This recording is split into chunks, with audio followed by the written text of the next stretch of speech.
Natural talent definitely helps, but I firmly believe strategic thinking can be taught. But currently, the industry relies solely on natural talent, and that's because there's rarely time for structured training.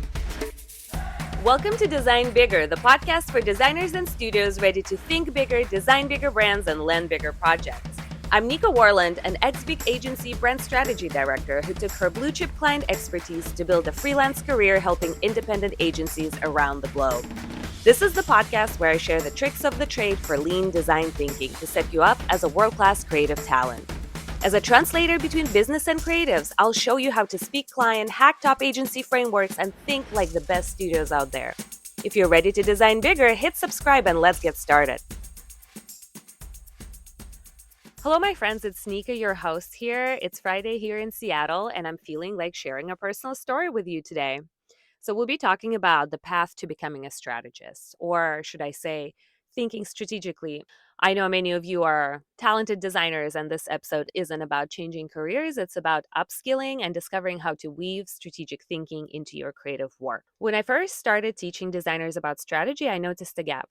Strategic thinking isn't being taught in design schools. Most people only learn it on the job.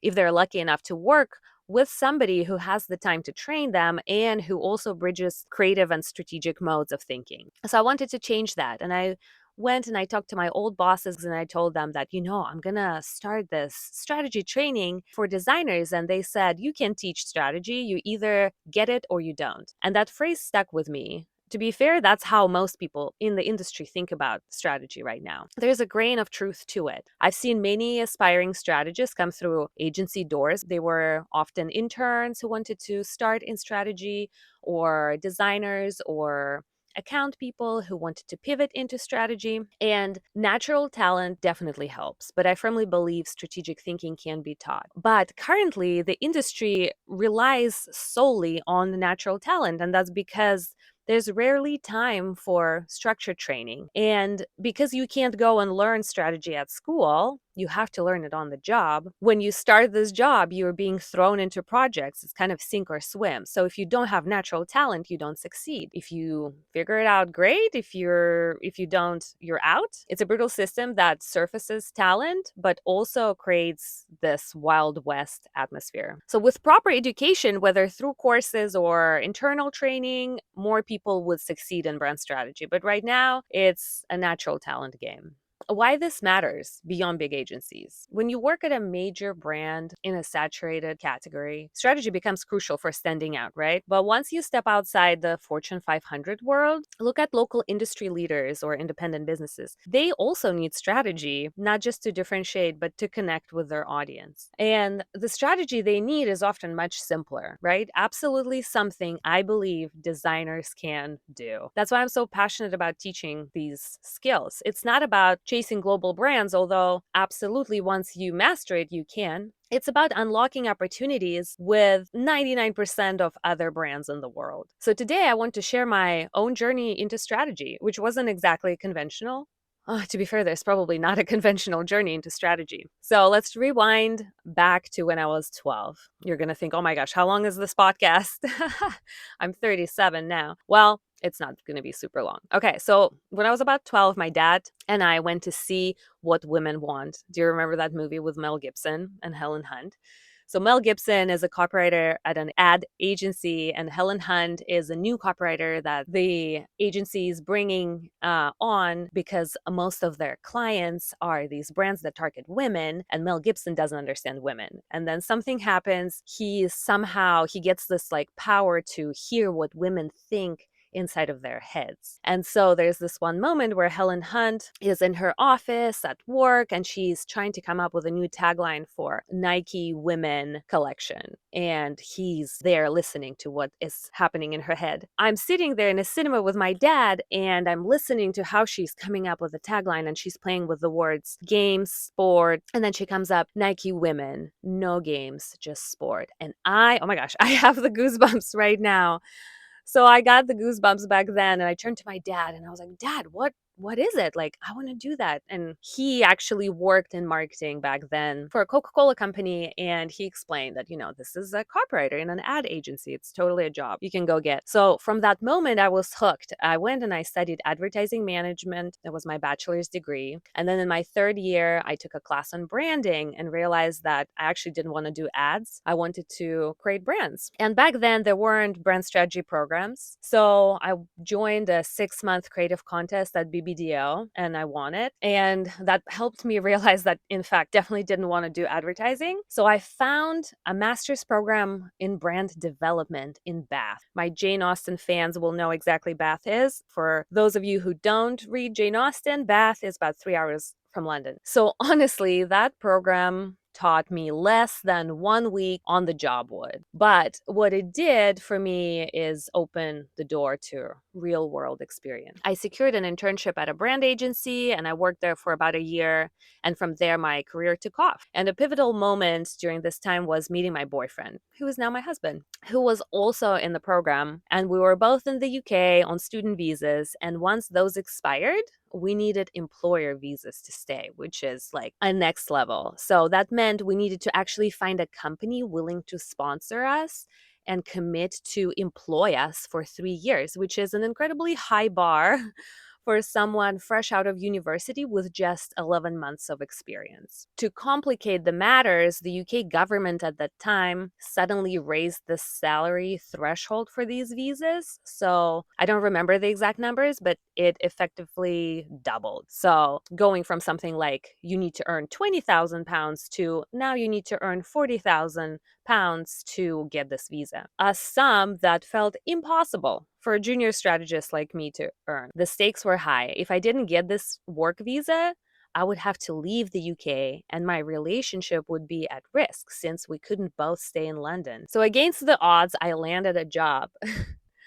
I absolutely faked it till I made it.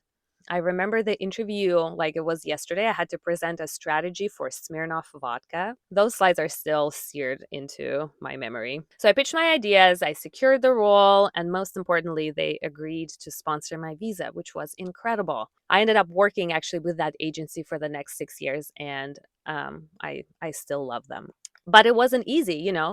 I had to punch above my weight from day one, presenting myself as a much more experienced strategist than I truly was. So, for the first year or two, every time my boss gave me a brief, I would secretly Google everything.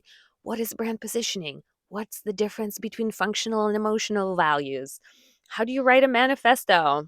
Like, Google was my secret weapon. Beyond that, I spent my time combing through the strategy server, looking at every pitch deck, every audit, every presentation I could find just to understand like what a strategy deck looked like and what strategic thinking actually meant. Despite having a master's degree in brand development, I still found myself learning on the job. And by year 3, the anxiety and imposter syndrome started to ease, not entirely because it never fully goes away, but the more briefs I worked on, and the more slides I created, the more confident I became. I was promoted 3 times in 4 years. It was an exciting but exhausting period. By the end, I was working so much, I Ubered home at midnight most nights, that I barely saw my boyfriend and I was practically living at the office. There was one moment that stands out as a breaking point. I ran out of mascara and my office was right next to Debenhams, which is like a big British department store, kind of like Macy's. But I couldn't buy a new one because I would arrive at work at 7 or 8 a.m. before the store opened and I wouldn't leave until it closed. So eventually I texted my boyfriend, I can't do this anymore. I think we need to move to the US and find a better work-life balance. He's from Seattle. So when I finally said I was ready, we made the move. And after 8 years in the UK, we were confident our strong careers would make job hunting super easy here. And then reality hit hard. Months passed without job offers. The local agencies didn't have strategists. They didn't hire freelance strategists either. Big companies like Amazon and Starbucks and Microsoft kept strategy in-house. The ad agencies here were great, but I wasn't interested in advertising. I started connecting with independent design agencies, smaller teams led by talented designers, but I noticed something. They weren't investing in strategy at all. Like, at all. When they showed me their work, I saw decks with like 20 different design concepts, just surface level variations of typefaces, colorways, without a clear strategic foundation or a clear idea. And then it hit me. They needed strategy, but they didn't realize it. How do I explain that to them? They didn't have the budget for the full-time strategist in-house because their clients weren't paying for strategy because their clients didn't know what strategy was. I began helping these agencies to streamline their process, showing them how strategy could save time and money by narrowing down design concepts from 20 to 2 or 3 with half the work done before they even open Figma. That's how I started working with independent agencies around the world, agencies who saw the value of strategy once they experienced its impact firsthand. And that's what led me to create the training program I'm building now. If you're a designer listening to this, you might be thinking, well, great, Nika, but I don't have the luxury of learning strategy on the job like you did. So what do I do? And I think there's actually lots of lessons you could take from this story. First, once you decide you want to be strategic, you need guidance. You need the strategy server like I did, where I went and I looked at the decks, right? A place where you can look at the examples, see how things are done, and absorb the craft. The fun and frustrating part is that even though I had an incredible boss who taught me so much, he was always so busy, I didn't really get a formal structured training. So the first step is to learn the basics of strategy. The best way is a class. Books are great, but they rarely cover brand strategy specifically for design. I find most brand strategy books are actually written for clients. Second, I remember Googling everything. Once you grasp the foundations, like how to define a creative brief, you can start searching for answers in a much more focused way. When you know the right questions to ask, like how do I write a positioning statement or how do I define a value proposition, you can Google strategically, right? And right now, there are AI tools that can pull up examples like Nike's value proposition, big brands' value propositions, and you can study and mimic those structures. Another parallel is the imposter syndrome, right? I had it, and this is a huge one. Strategists often have this aura like they're these genius thinkers who always have the answers and know the latest trends and dive deep into Mintel reports. But honestly, it's all on demand thinking. Like when you get a brief, you go and you figure it out. So it's a muscle you build by doing the work again and again and knowing where to go to get the answers quickly. If you're a designer stepping into strategy, you're already doing strategic thinking. You're just not formalizing or charging for it yet. The more you start adding strategic thoughts to your design work, the more natural it becomes. The first year, you'll probably feel like, what am I doing? I should stick to Figma. But push through that. Imposter syndrome fades the more you practice. My personal journey is unique in that I have what you would call a classic education in brand strategy, which ironically I didn't find that helpful. Most of what I know came from big agency and big client work. That's where the real learning happens. So if you think that you need to go to school for this, you probably are better off learning on your job and adding strategy to your projects and figuring it out as you go. So my main message, don't be scared of strategy. Don't let imposter syndrome stop you. Strategy is simply thinking before doing. As a designer, you're already thinking when you build a concept, right? You just might not be sharing and making your thinking visible. And if you're not showing the thinking, you're not charging for it. That means you're leaving money on the table. Your time and ideas deserve to be paid for. You don't need complicated frameworks to start. Honestly, the best decks I've seen are just series of simple slides with bold statements and an impactful image. That's it. It's just about the flow of thoughts, the story. Can you tell it well? That's what strategy is. So just start putting your thinking on the page. Raw, simple, clear, get some training, keep practicing, and that's how you become strategic. And if you're curious about the resources I've used or the books I recommend, DM me, let's chat. I also offer one-on-one coaching for independent agencies and freelancers who want to strengthen their strategic thinking. You can find me on Instagram at Nika Warland or on LinkedIn as Nika Warland. So send me a message there. There's also a waitlist open currently for my upcoming webinar, Fast Track Brand Strategy Flow for designers, it is something I wish I had when I started, and I had to fake it till I make it. All the key strategy basics in just 60 minutes. There is nothing like this out there. Brand strategy designed specifically for independent studios and freelancers. No heavy, clunky corporate research process, just agile, nimble, and lean methods. It's all about giving you the tools to create a sharp creative brief, streamline your process, and hit your target faster, which means more money and better work.